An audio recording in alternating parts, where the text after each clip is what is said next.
Hello friend, આજે આપણે જાવાની અંદર એક પ્રોગ્રામ જોશું કે જેનાથી કોઈ પણ message as a output print થાય. અહીંયા આપણે hello message as a output print કરશું. તો એના માટે ફર્સ્ટ આપણે ઇક્લિપ્સ સ્ટાર્ટ મેનુમાં જઈને ઓપન કરી લેવાનું છે, ઇન્ટિગ્રેટેડ ડેવલપમેન્ટ એન્વાયરમેન્ટ. નાવ અહીંયા ઇક્લિપ્સમાં આપણે ફાઇલ મેનુમાં ન્યૂ અને એની અંદર જાવા પ્રોજેક્ટ આટલું સિલેક્ટ કરીને રાખશું એટલે એક ડાયલોગ બોક્સ મળશે જેમાં આપણે પ્રોજેક્ટ નેમ આપી દેવાનું છે. નવ પ્રોજેક્ટ નેમ જનરલી આપણે વર્ક કરતા હોય એના રિલેટેડ આપી દેવાનું અને અહીંથી બ્રાઉઝ બટન ઉપર ક્લિક કરીને જ્યાં આપણો પ્રોજેક્ટ આપણે સેવ કરવો છે એ લોકેશન ડ્રાઈવમાં જઈને સિલેક્ટ કરી લેવાનું છે.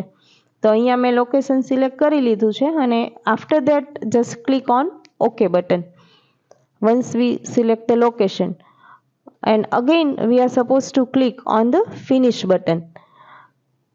જેવું આપણે ફિનિશ બટન ઉપર ક્લિક કરશું તો અહીંયા આપણે જોઈ શકીએ છીએ લેફ્ટ મોસ્ટ કોર્નરમાં કે આપણને હેલો જે પ્રોજેક્ટનું નામ હતું એ આઇકોન સિમ્બોલ મળી ગયો. Now here click right click on this project name and new class select કરી લેવાનું છે અને અહીંયા ડાયલોગ બોક્સની અંદર આપણે જે નામનો ક્લાસ બનાવો છે એ ક્લાસનું નામ આપી દેવાનું અને કોઈ વેલિડ આઇડેન્ટિફાયર ક્લાસ નેમ તરીકે આપી દેવાનું. Now for main method click on this checkbox main method and now we have this coding environment.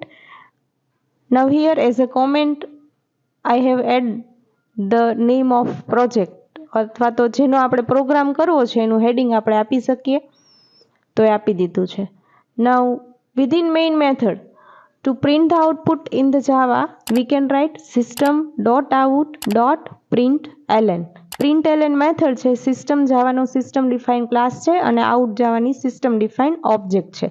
જે મેસેજ પ્રિન્ટ કરવો છે ડબલ કોટમાં લખી દેવાનો અને લાસ્ટમાં semicolon as usual. To execute this program, click on this icon and just click on OK button. Now we can see that here we have this output hello.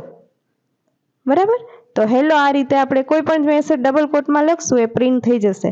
Thank you.